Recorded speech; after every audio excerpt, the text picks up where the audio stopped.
Good morning. I'm enjoying watching the hellos come onto the chat and see some familiar names.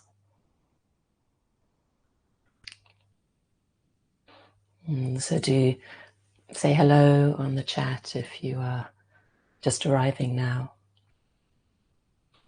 And maybe whilst people are arriving, let's take a few moments to both settle in our own space, but also sense each other here.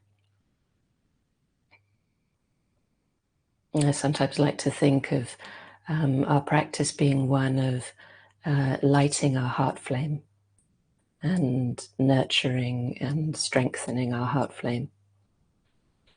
And so I sometimes get the image of all of us here around the world and at different time zones as well. So, and at different times. Some of you are joining us from a recording at another time, and yet you're still entering the same field. I like to think of us all as these heart flames, these little lights around the world.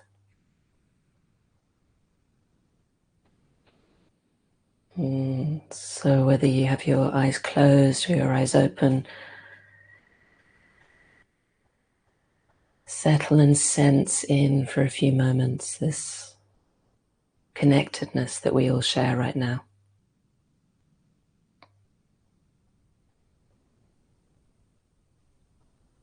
This field that we create together quite miraculously. We really do create a field together as we come together intentionally and practice together and enlighten and enliven our hearts together.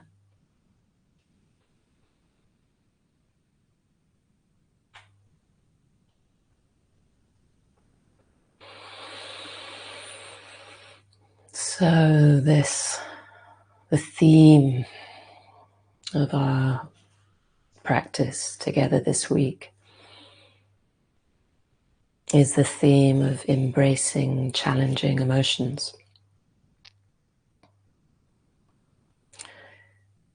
But the theme of today's session is love. Quite simply because we really can't embrace challenging emotions until we connect to love. It's the only way. We always begin with love. We always begin with love.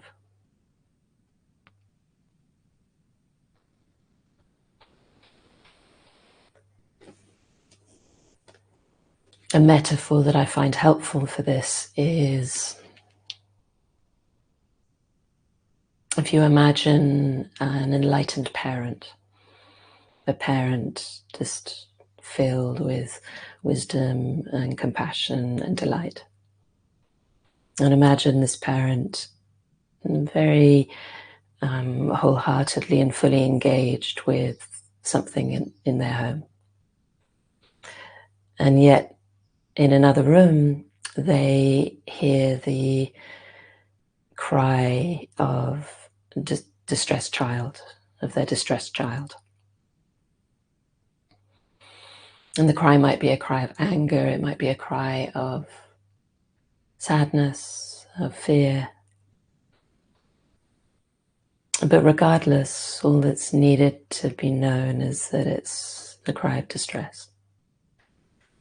And so this parent, manifestation of wisdom and compassion and delight, immediately stops what they're doing, as long as that's safe to do, and goes to the child, because that is what is most important in that moment. But the parent goes to the child without leaving their presence.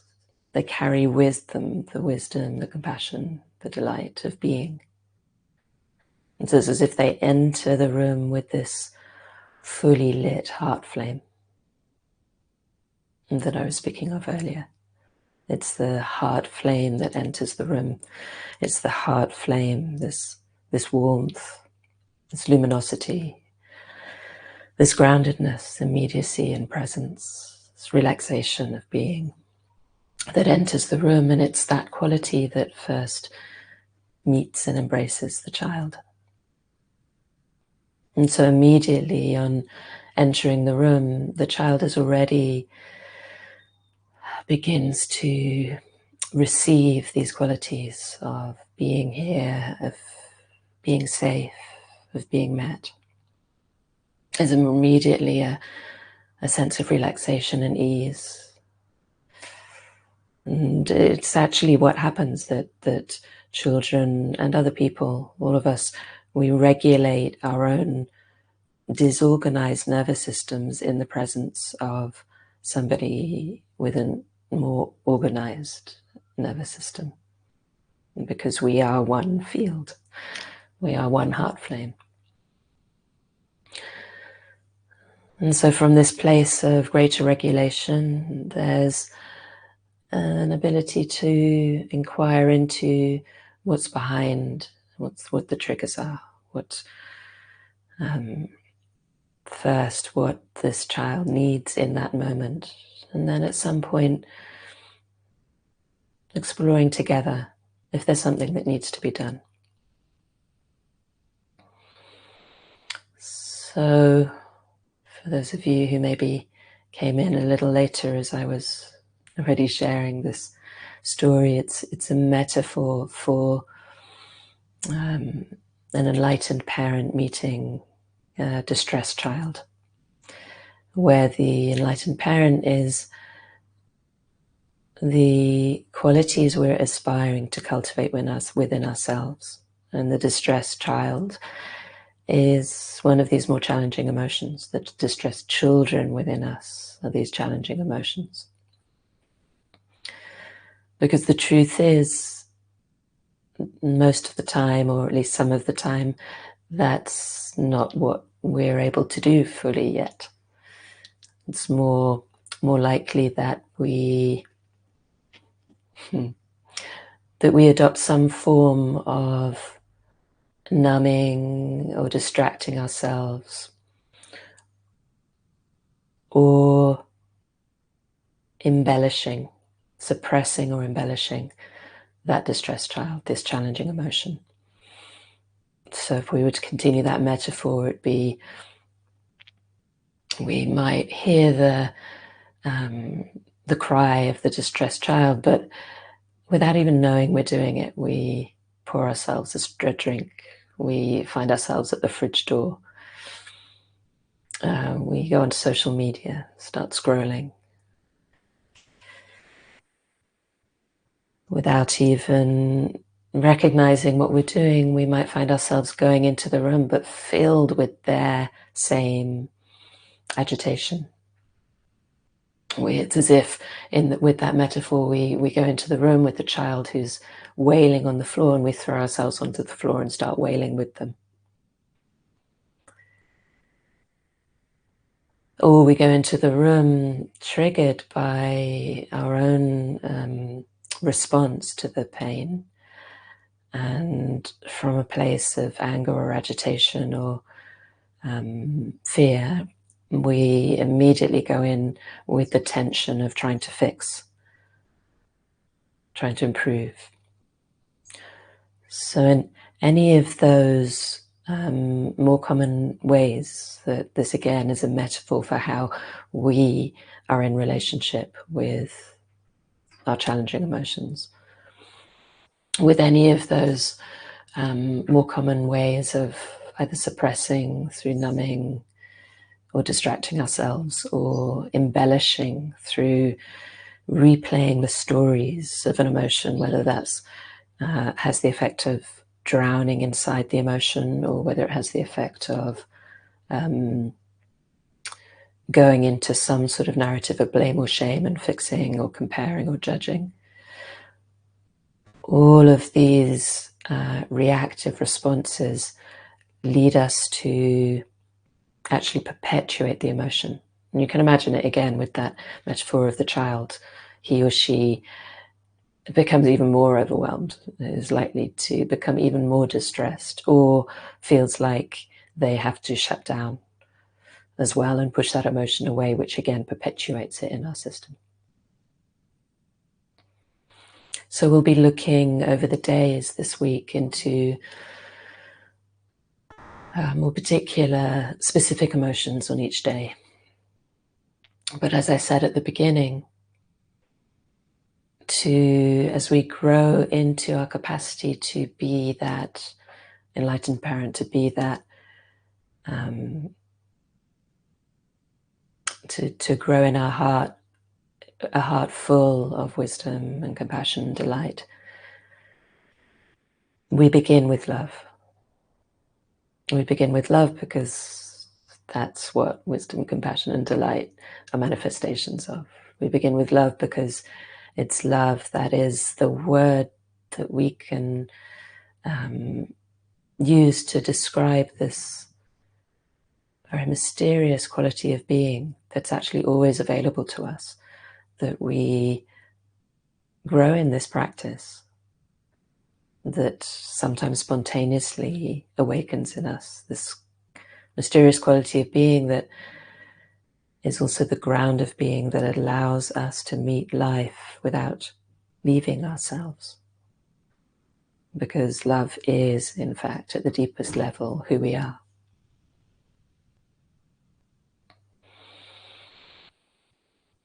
So our practice this morning will be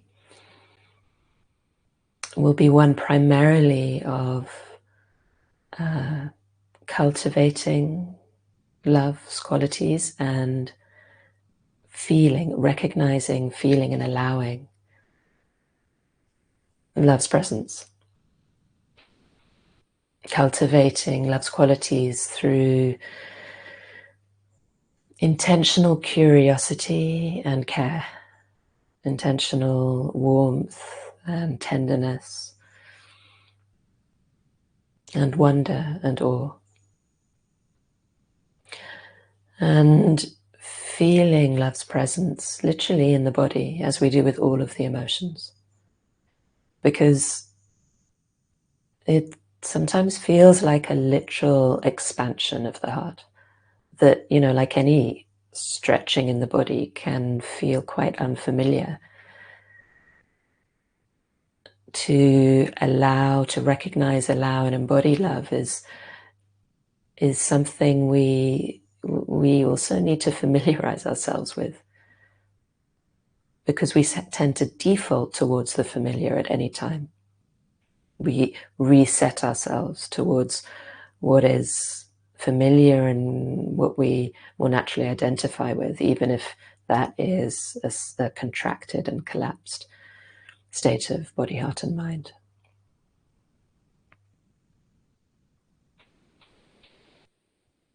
So let's begin, friends, practicing together in this way.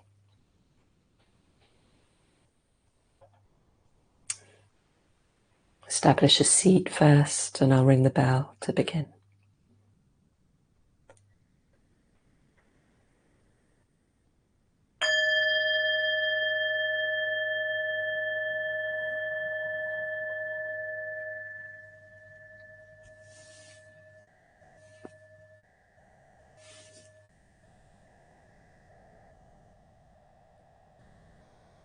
So you might like to begin today in a slightly different way, perhaps, than you normally begin.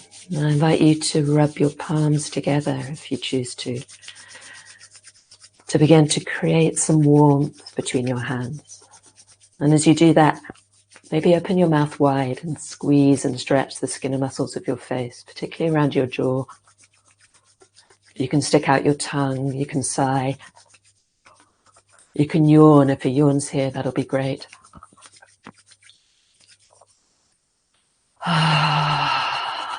And when you're ready to, when you feel some warmth between your hands, you can bring your cupped hands to rest over your closed eyes.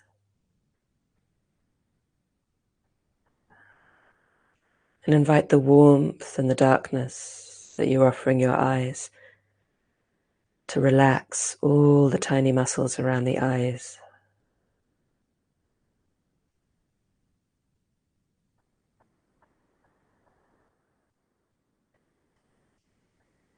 If you like, you could use your fingertips, starting in the space in between the eyebrows and running along the length of the eyebrows as you give a little pressure there, all the way to the temples. You could repeat that a few times if you like.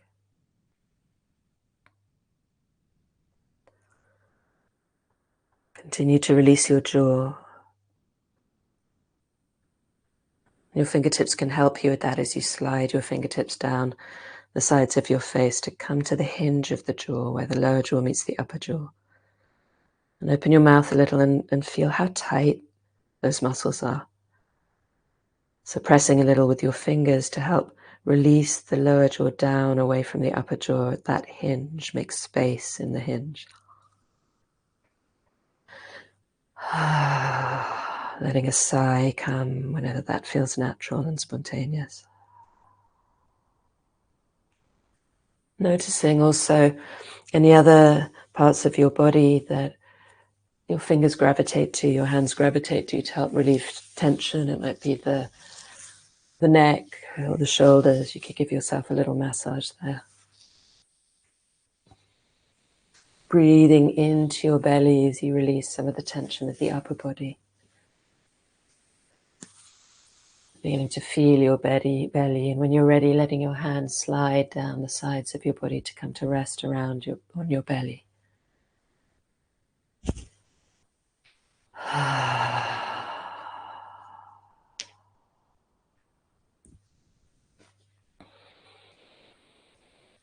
Feeling this part of your body, the earth center, the belly, the body center.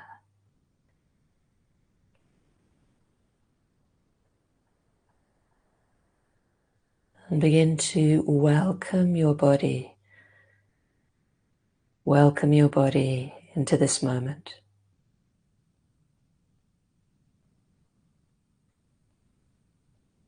As you really pay attention to your body.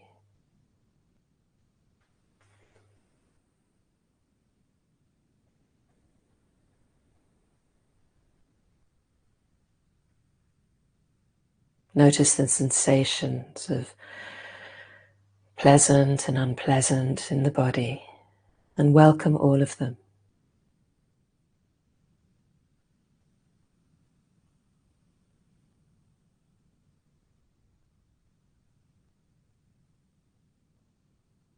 As if you were walking around into the rooms of your body and saying, "You're welcome here, you're welcome here."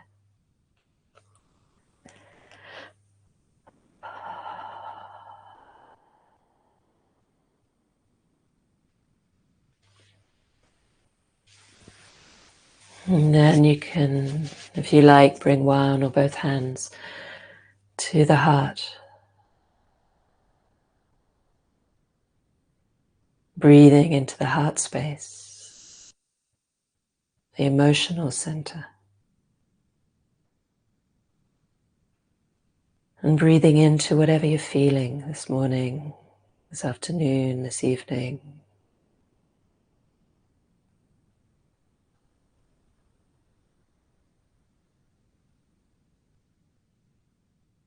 Welcoming whatever emotions are here.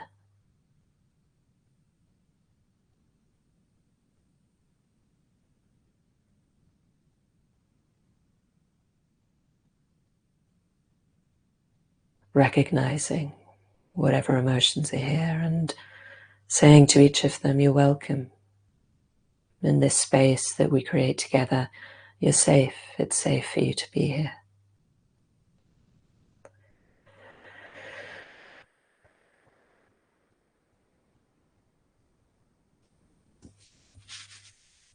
And you might like to leave one hand on your heart and bring the other hand to rest on the third eye in between the eyebrows.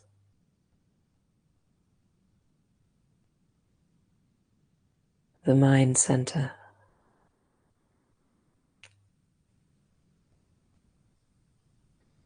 And though our practice is to learn to release the compulsive and unconscious ways that we connect to stories, that we hold on to beliefs, We still welcome the mind states that happen to be here this morning, this afternoon, this evening.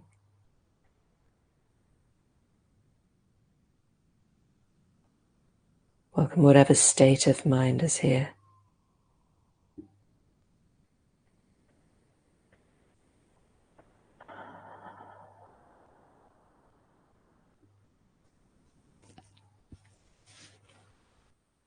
Letting your hands come wherever they're most comfortable, whether one or both hands want to stay on the heart or come to rest on your lap.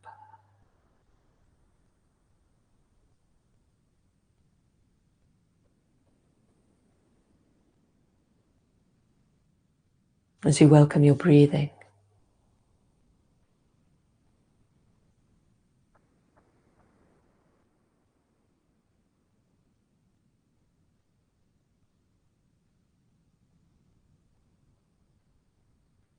feeling how this miraculous breathing body connects all of these centers, the mind and the heart and the body.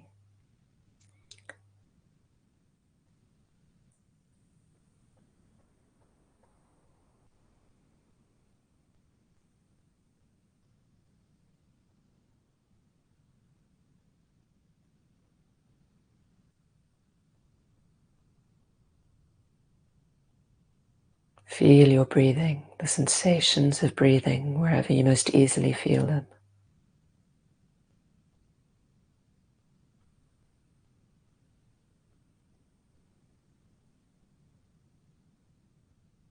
But with absolute softness, with the tenderness of receiving the miracle of breath, giving back the miracle of breathing.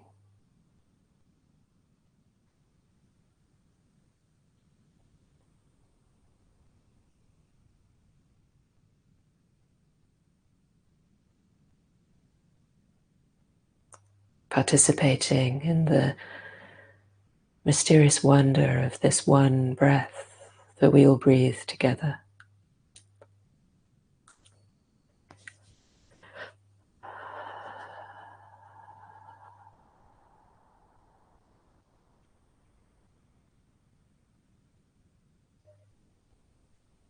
This one breath that both emanates from our shared heart flames, but also fans and fuels our heart flame.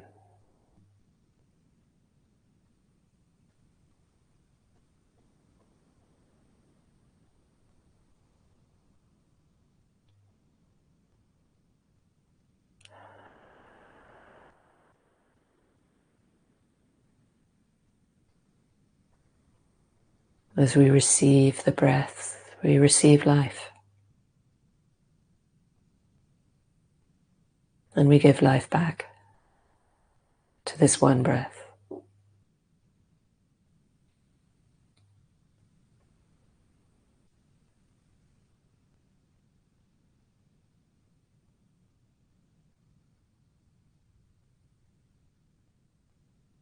As we receive the breath, we receive love.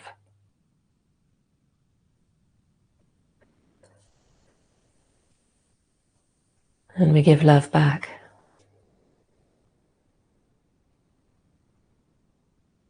to this one breath shared by all.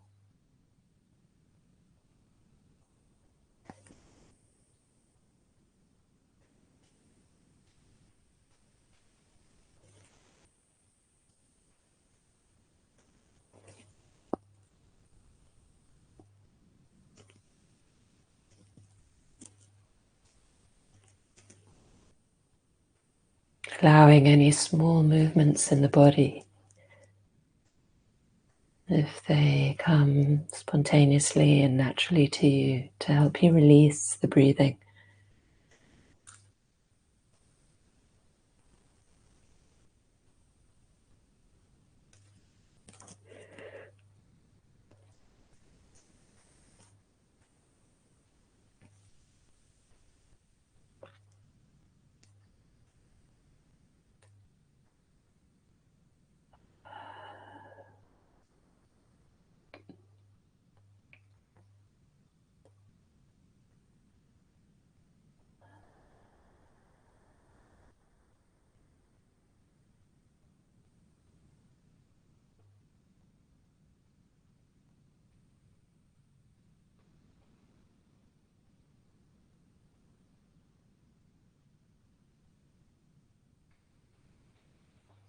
And as you feel the flow of your breathing, this receiving and giving back,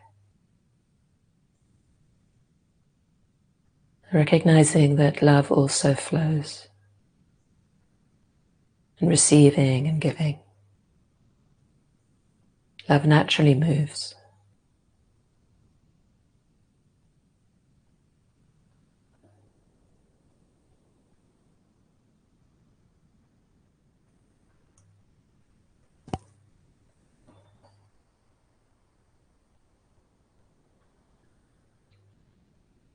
And that whatever else is here in your life at the moment, and whatever else is here in body, heart, and mind at the moment, that is so completely welcome here. Remembering that our hearts know love as well. We all know love.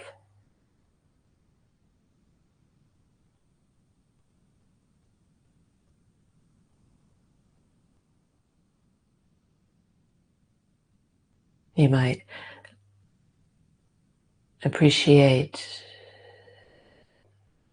just inviting into your mind the image, the presence, or the felt sense of someone or something that you love, a person or an animal.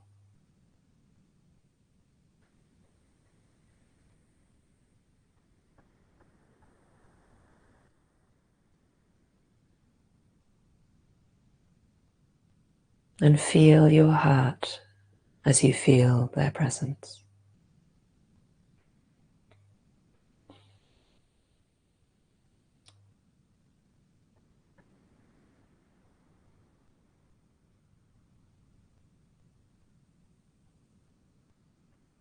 Feel the sensations of love and this particular flavor that shows up.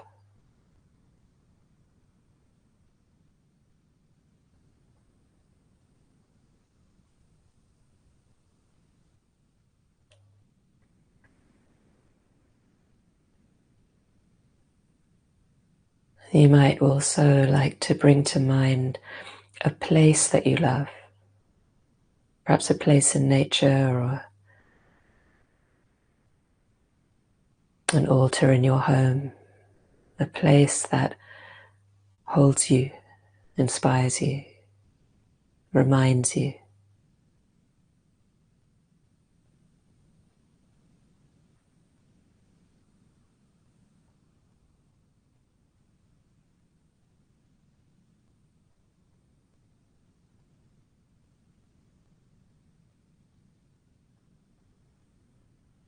And feel your heart, the sensations of this particular flavor of love.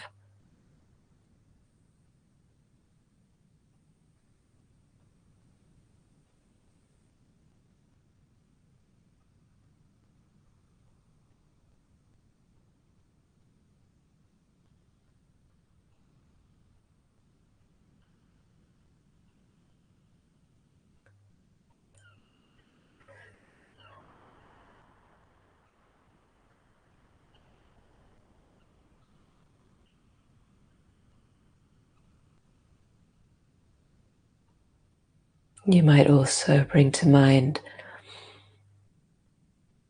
practices or teachings that you love, that you feel deep, heartfelt appreciation for the impact they've had on your life.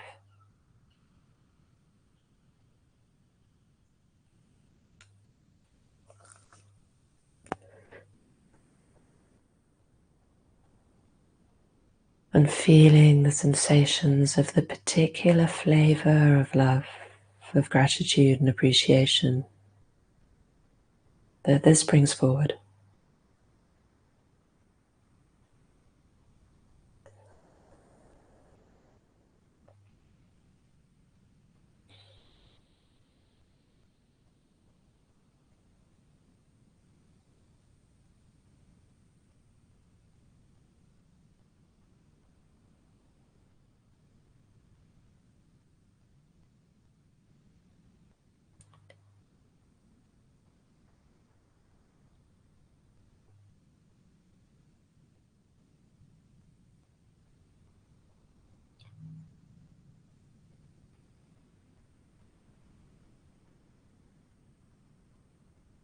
Perhaps some of you have a relationship to the unseen or spirit realm, whether that's an ancestor whose presence you feel, or a sense of a guide, or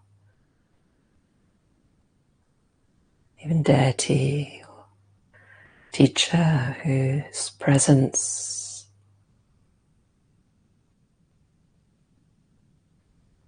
you might feel beside you or within you.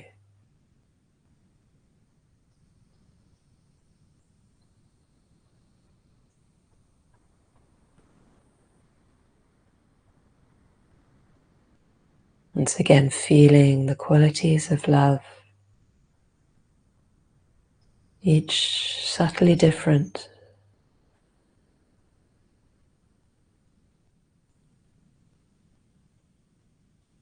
and yet fully alive and present here in this moment in your own heart.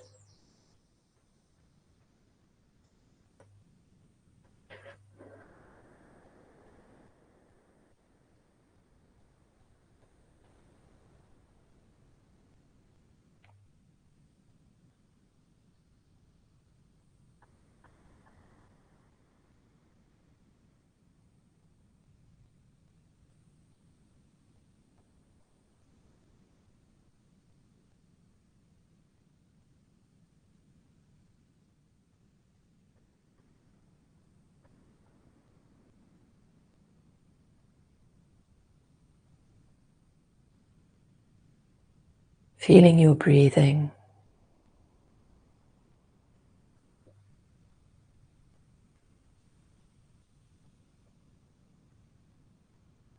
as you also feel the field of your body right now,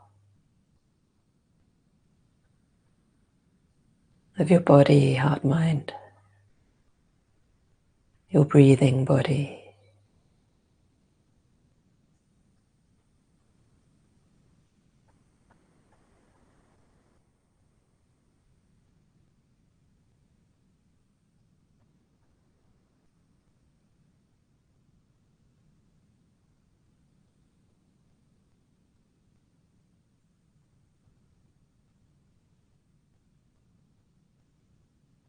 With everything welcomed, within love's embrace.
Feel your breathing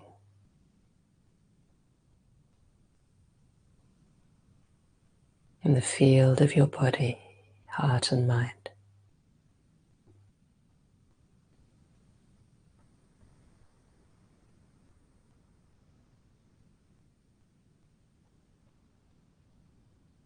With everything welcomed, within love's embrace.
your breathing body, fanning the flame of your heart.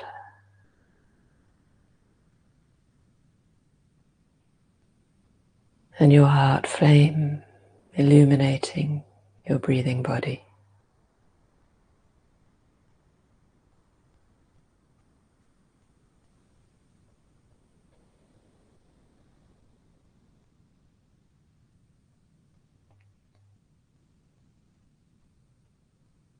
Warming your breathing body.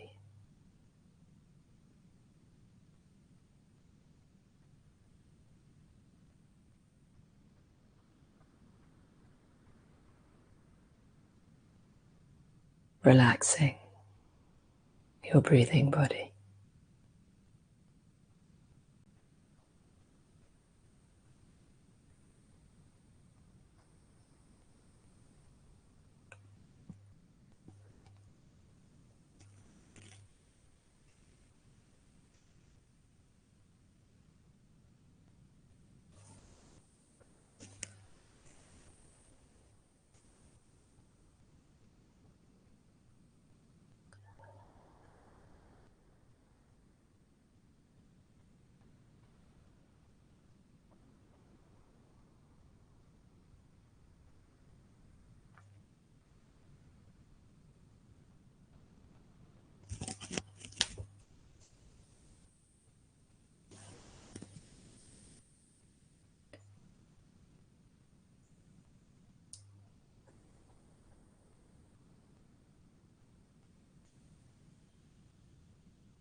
Thank you for your hearts, for your practice, for your presence.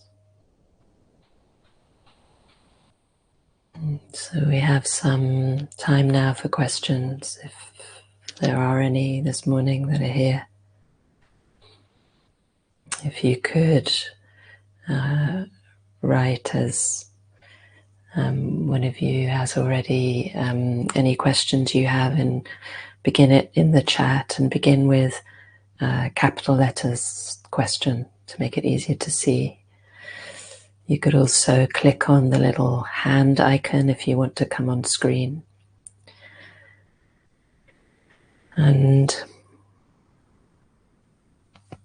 I'd also take a moment to speak about dana, because as you know, dana is another way that we express this flow of love.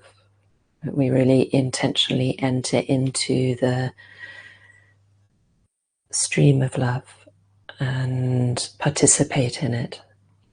It's such an important and powerful practice in these transactional times. And so I really invite you to feel dana as a practice from the heart, a practice of offering appreciation and love to Sangha Life, to this platform that we wouldn't be here without. And your appreciation to me is gratefully received as well. All my work is shared in the spirit of dana.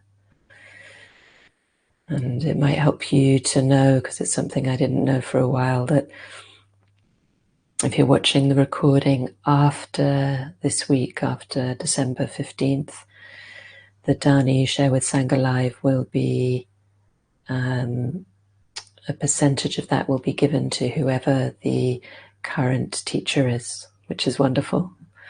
And so do always please give to Sangha Live to support this platform and whoever the current teacher is.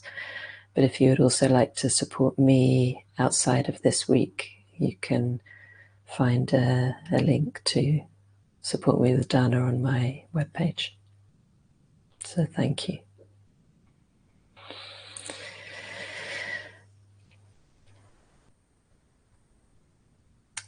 So a question from Manu Lu, if that's the right way to pronounce your name.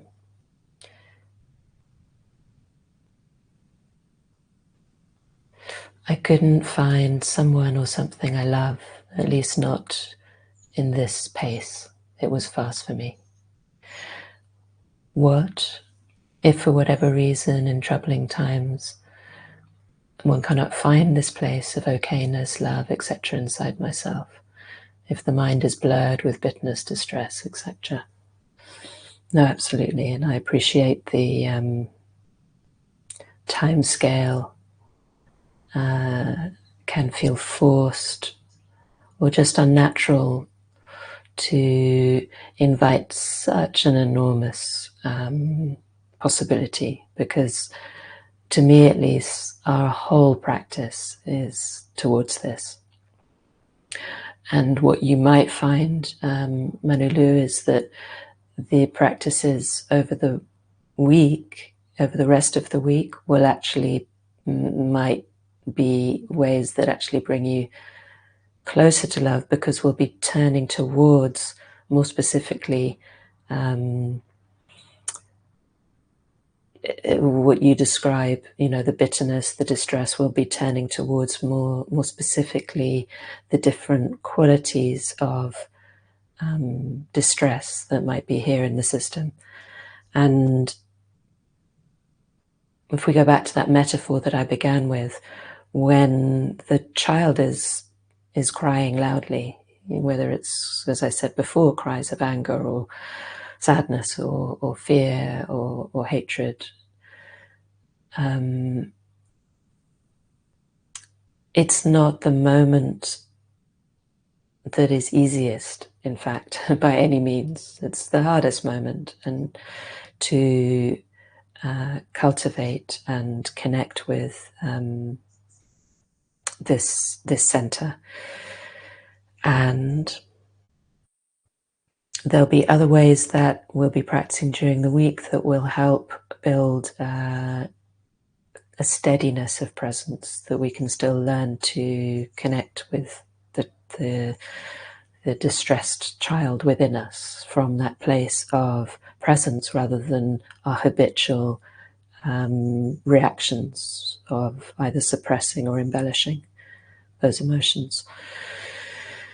The practice today And practice in general is one that's invited into our easier times of life as cultivation practices, and a more traditional metta practice as well might be one that works better for you, so that we are more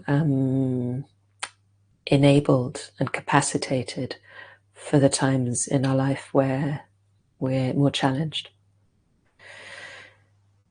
So another thing I would say that maybe relates to your question, Manulu, is for us, particularly when life is challenging, to really remember to do the things that we love.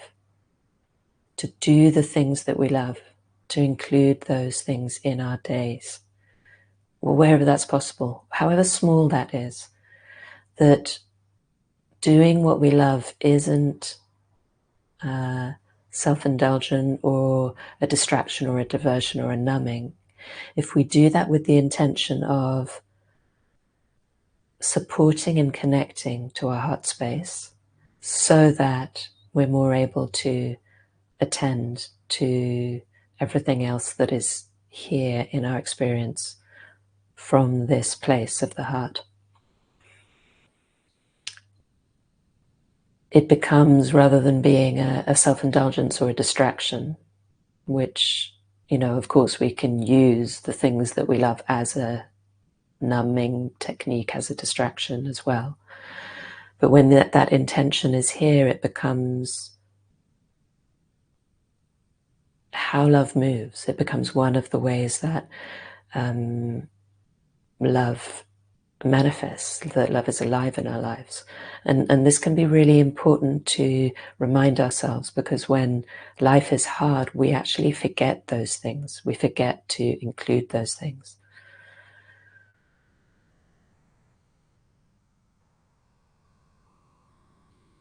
Yeah, so hopefully that helps, and come back to me later on in the week, Manulu, if you find that, let me know how the practice later in the week support you.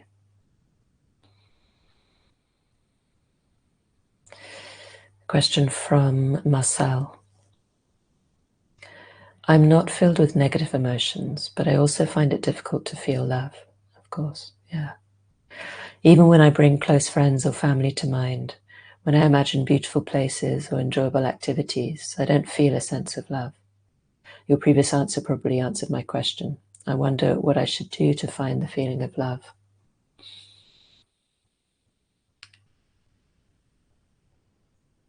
Yeah, to some degree, the aspects of the answer are the same. And remember, our practice is always to meet what is here with love. So, as I'm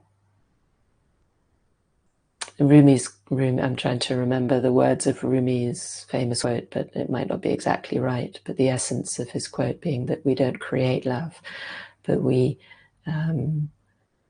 find and remove the barriers around our heart that we've created. So that the way that we soften those barriers to love is by loving what we find, which again is what we're going to be doing increasingly over the week. So when we bring to mind the people or the places that we love, if what we experience is a feeling of hardness or a feeling of numbness, then we turn towards those feelings with curiosity and with care. This word love is very loaded. It's actually, I often don't in fact use that word despite being the theme of today's practice because of that, because we expect it to feel a certain way, but actually it's more an inclination of our attention. It's an inclination of our heart and mind. And so we turn towards however it is that the heart, that the mind, that the body is showing up in the face of these, with curiosity and care, with wonder, with awe, with tenderness, with with that softness of attitude that begins to reveal that love, again, isn't something we create, but it's the way in which we meet what is here, and in meeting what is here with love, it begins to soften. And then love expands and becomes more palpable and present to us.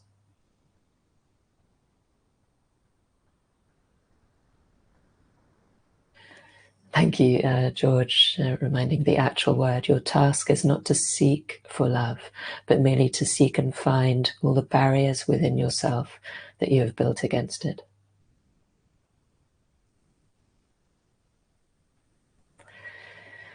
So I think we have time for one more question. There's a question from perhaps BT. Is that the right way to say your name? Apologies if not.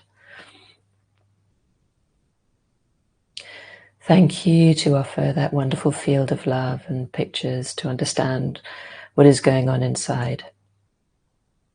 It lasts 2 decades to understand what you're talking about on a deeper level. A deep pattern inside is to distract and forget of this wonder of love. Yeah. It relates to the previous questions as well. Like, so much of our relationship to the experience of an open heart is inevitably deeply conditioned. It is, of course, deeply conditioned. We have decades of patterning that have taught us that it's not safe, not appropriate, not okay to feel and allow the vulnerability of our open heart, the fullness, expansiveness of our open heart, which is why I said at the beginning, can literally feel like a stretching of the heart that can feel uncomfortable as well as beautiful. So we're meeting, as Rumi so sublimely put it, we're meeting these barriers that we place, which are patterns, which are habits. We meet them with love so that they soften, so that love expands, and so that they continue to soften, and so that as love expands, we're more able to meet the more challenging aspects of life as well in the same way with love. Yeah. Many decades, many lifetimes. And here we are, suffering and awakening together, growing together in love. Patient, patient, patient. There's nowhere to be, there's nowhere to go, just love's expansion. So thank you, friends, for this, your willingness to show up in the vulnerability of love, however love reveals itself to you. And I look forward to our exploration during the week, and really invite you to remember what you love, even the smallest things during the day today until we meet again tomorrow. Lots of love.